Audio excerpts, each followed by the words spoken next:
Dalam lanskap informasi di Indonesia, kemunculan dan kemudian hilangnya blog Intel Indonesia oleh sosok bernama Senopati Wirang ini adalah sebuah anomali yang sangat menarik untuk dibedah. Jadi kali ini kita akan membedah fenomena tersebut bukan sebagai sebuah drama personal, tapi sebagai sebuah studi kasus. Studi tentang bagaimana literasi sipil itu berhadapan langsung dengan logika kerahasiaan negara. Senopati Wirang sendiri, dia memposisikan dirinya bukan sebagai pembocor informasi atau data rahasia. Bukan. Dia menyebut dirinya seorang prajurit perang pikiran. Pernyataan ini penting, karena ini yang menjadi kerangka dari seluruh pemikirannya. Ini adalah sebuah perang gagasan, tujuannya untuk melakukan reformasi dari dalam. Oke, untuk memahami fenomena yang cukup kompleks ini, kita akan membedahnya melalui 5 bagian utama. Mulai dari anomali kemunculannya, lalu diagnosisnya terhadap institusi, intervensi apa yang dia lakukan, konsekuensi dari intervensi itu, dan terakhir, warisan pemikiran apa yang ia tinggalkan. Kita mulai dari bagian pertama.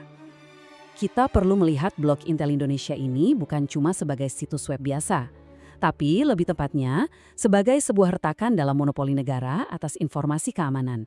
Sebuah, sebut saja, kebocoran metodologis. Yang bocor di sini bukanlah data, tapi cara berpikir. Wirang memulai intervensinya dengan langkah yang sangat mendasar, membingkai ulang apa itu intelijen.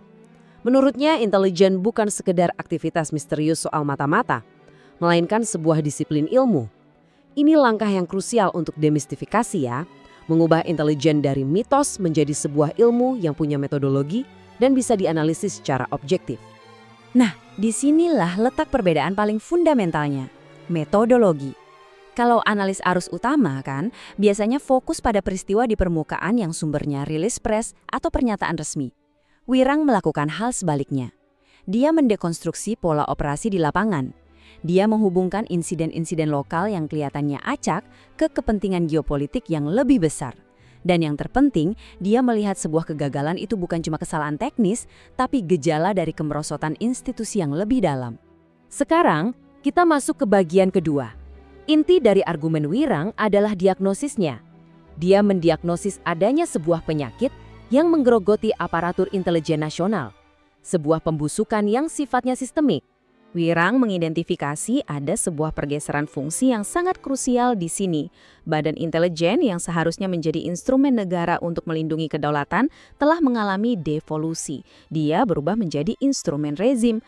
Akibatnya fokusnya bergeser. Dari yang seharusnya mengawasi ancaman nyata terhadap bangsa, malah jadi sibuk mengawasi dinamika politik domestik untuk melanggengkan kekuasaan.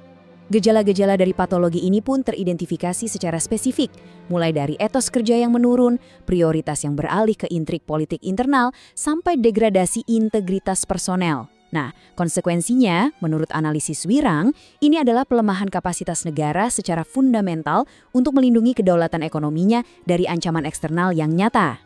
Bagian ketiga. Setelah memberikan diagnosis, Wirang tidak lantas membocorkan rahasia negara. Bukan itu yang dia lakukan. Intervensinya adalah membangun literasi strategis di kalangan masyarakat sipil. Tujuannya menciptakan apa yang ia sebut sebagai audiens bernilai tinggi. Jadi, prosesnya adalah mengubah audiens dari yang tadinya hanya konsumen informasi pasif menjadi seorang analis yang aktif. Mereka dibekali kerangka untuk bisa menerapkan skeptisisme yang terstruktur, memahami dimensi etis dari sebuah operasi keamanan, dan yang paling penting, mampu membaca kaitan antara isu-isu domestik dengan dinamika geopolitik global. Pada dasarnya, yang dilakukan Wirang itu adalah mengisi sebuah kekosongan intelektual. Dia memberikan semacam perangkat analisis bagi segmen masyarakat yang mungkin sudah merasakan ada kejanggalan dalam narasi resmi, tapi mereka tidak punya metodologi untuk membuktikannya. Nah, ini yang mengubah intuisi publik menjadi sebuah kritik yang terstruktur. Kita masuk ke bagian keempat. Tentu saja, sebuah intervensi semacam ini punya konsekuensi yang bisa diprediksi, sensor. Tapi, kita tidak boleh melihat tindakan ini sebagai represi yang sederhana. Ini adalah sebuah keputusan strategis yang sudah diperhitungkan. Logika di balik sensor ini sangat fundamental. Ancaman yang dipersepsikan oleh negara bukanlah kebocoran data rahasia, karena Wirang pun jarang menggunakannya. Ancaman yang sesungguhnya adalah kebocoran logika berpikir. Tersebarnya sebuah kerangka analisis yang memungkinkan publik untuk mendekonstruksi operasi psikologis negara secara mandiri. Itu ancamannya. Pembungkaman ini didasari setidaknya 3 logika strategis. Pertama, untuk mempertahankan monopoli negara sebagai satu-satunya otoritas yang boleh mendefinisikan apa itu ancaman. Kedua, untuk melindungi impunitas aparat, di mana kerahasiaan berfungsi sebagai perisai dari akuntabilitas publik.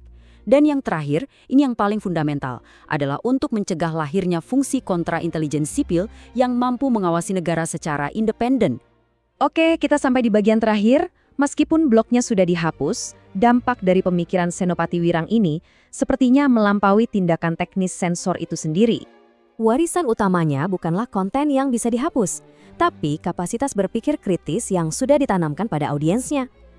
Kerangka analisis ini bisa dibilang sudah menjadi bagian permanen dari kesadaran mereka, semacam perangkat lunak intelektual yang tidak bisa dicabut oleh otoritas manapun. Pada akhirnya, Wirang meninggalkan 4 pilar fundamental untuk sebuah reformasi intelijen yang sejati.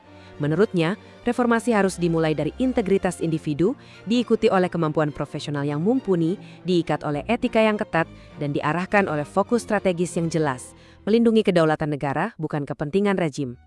Jadi, seluruh fenomena Wirang ini meninggalkan kita dengan satu pertanyaan yang sangat fundamental. Kalau literasi sipil dan kemampuan berpikir kritis justru dianggap sebagai ancaman keamanan nasional, lalu pertanyaannya, apa atau siapa yang sesungguhnya dilindungi oleh kerahasiaan negara? Jawaban atas pertanyaan itu mungkin mendefinisikan hubungan antara sebuah negara dan warganya,